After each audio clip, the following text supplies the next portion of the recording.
That's a f***ing burger right there.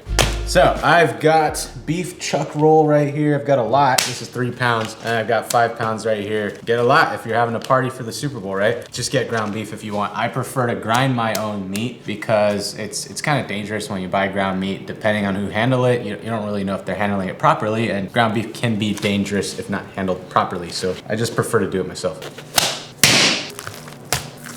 Okay, so some of you might be thinking, hey, let's take off all the fat and all this stuff. I actually want all of this because I want it to be a nice textured patty. I don't want it to be dry. If we take out all the fat, it's gonna be pretty dry. So definitely want that fattiness in there. So now when I grind my own meat, I'll usually just cut it into like random thin strips that will fit into the hole.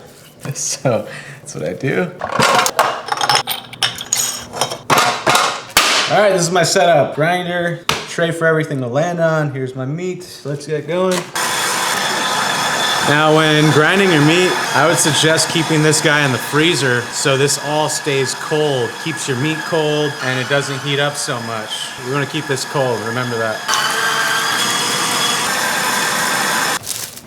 This is what we would do at work, the scale and cover it with some good old plastic wrap, and we throw our meat on it, good to go. Now I'm doing this so I could just portion out the meat correctly. You don't have to do this, you don't have to be this OCD like me, but if you want to, go ahead. Okay, let's call it 8 ounces. Let's do 8-ounce patties. We want them big. All right, let's see if I still have that muscle memory. I think this is gonna be 6 or 7 ounces. Oh, almost 5.4. Actually, let's just do 6-ounce patties. 8 ounce will be too big. Let's do 6. Okay, 6-ounce patties. That's what we're gonna do. That's my number. Ooh, right on the dot. We can shape them now. I'll usually season this guy and then just form it up, but since we're putting them all together, I'll just season it after. This is all that muscle memory from making thousands of burgers. So if you want to see what I'm doing slowly, it's just, I'm kind of molding it, the edges with my fingers like that, and my thumb, I take it like that, and I just slowly molding the edges, bringing it together, that's it. And then thumb in the imprint in the middle.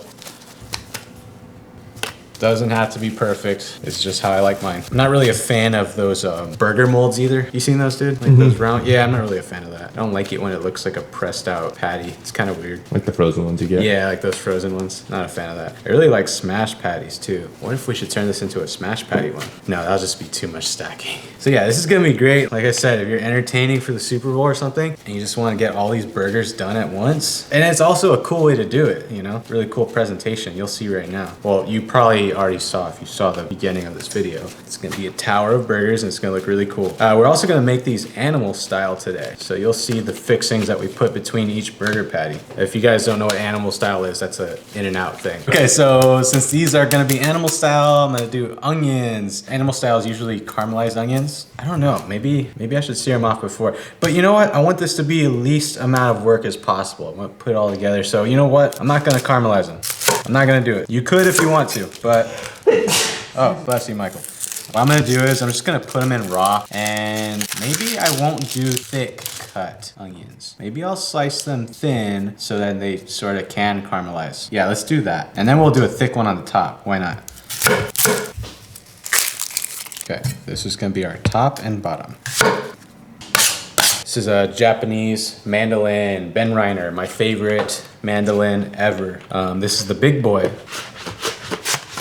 Just gotta do some thin slices that will go in between each burger patty. And you know, I think they should cook pretty well since they're nice and thin. Be careful when you're working with these guys, by the way. They could be dangerous, don't be a hero. Just get rid of that extra nub and use it for chicken stock or whatever. Best tool ever, bench scraper. Okay, so this guy comes with 2 rods. If you want to know what we got, this idea came from my buddy Derek Wolf, like I mentioned, and he told me to get this one, Trumpo King, or just search it up on Amazon. So I got this guy. It came in like a day, pretty quick shipping, and it came with 2 size rods. So you know, you want a little, you want a lot, get the long one.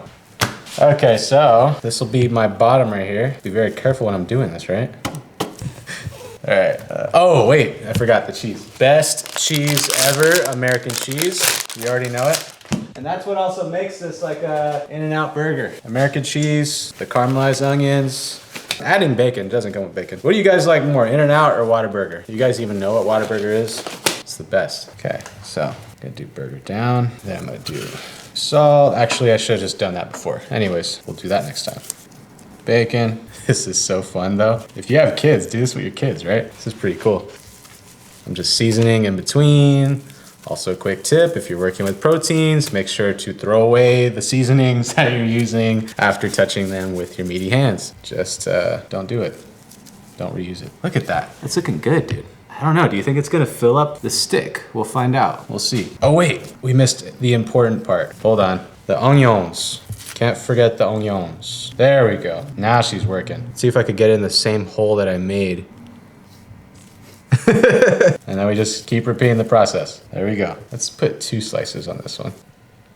And some onions. You know what? I think this will fill it up. What do you think? It's gonna work. We're all gonna make it. This is white pepper, by the way, in case you happen to give a f about that.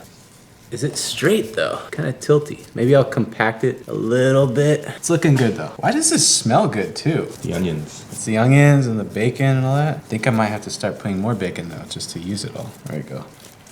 This is gonna be rad. And there we go, our last layer, the bacon.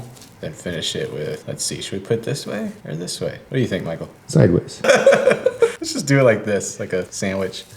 Dude, look at that. That looks so good. Okay, this is going right into the smoker. After jerry rigging with the Traeger a little bit, we kind of got it to fit. The tip is sticking out a little bit. I think it'll be fine. So just so you know, when working with the Traeger, I want to use the shorter guy because this barely fits. So snug. I've got it set to 425. I got it on a high heat right now, and then I'm gonna lower the heat to around 300 after 15-20 minutes. All right, let's see where we're at after an hour. Yo, that looks so fucking good. Almost there. Well, it depends how you like your meat. If you like it to be like a mid-rare, I'd say we're pretty good, honestly. That's insane. That looks so crazy. What? And if you wanted to, if you're entertaining, go ahead, put the fries like all around it, you know what I mean? Just dump your fries around the whole thing and make it a party, you know? Like maybe dip your fries in that melty cheese and call it a day. Really good for you. So good for you. I'm telling you. Dude, just that bite was money. What do we do? Yeah, how is it? So good, right? What do we do at this point? I mean, I guess it's pretty straightforward, right? You build your burger. We got the buns. Toast some buns off for ourselves. And now if you wanted to, you can make your own, secret sauce. Maybe like some Thousand Island style sauce with some dill pickles. And we've got the onion, so why not, right? We could put that straight into that dijonaise that we just made in the French fry video. Stay tuned for that one. Subscribe. And then some catsup. Do you say catsup or ketchup? How do you say it? Ketchup. Catsup? Then we got sauce, we got burgers, we got buns. Look at that, you've got a good little party going on. Now we just gotta put them together. And you know what? You don't even have to do this part. They do it themselves. You got it right there. It's like, hey, just go make yourself a burger. I already did all the work. The cheese has formed a crust, so we're just breaking it around. Oh, dude. Then we'll get this bottom one because it has all that onion and bacon and everything. That's money right there. Look at that. It's like its own little cheesy onion sauce in there. Yo, that's a burger, huh? That's a burger right there. That's a fucking burger right there. That looks so good, huh? Okay, here we go. That's for you, dude. That's all for you. Thank you. Holy shit. That's money right there. Yeah, make it. Make this for your friends and your family. They'll freaking love you, I'm telling you. So good for you. What do you want next? Wings for the Super Bowl? Should we do wings next or what? Oh, the onion. Cheesy onions. Smash, like, subscribe. Michael, you do it. My fingers are dirty.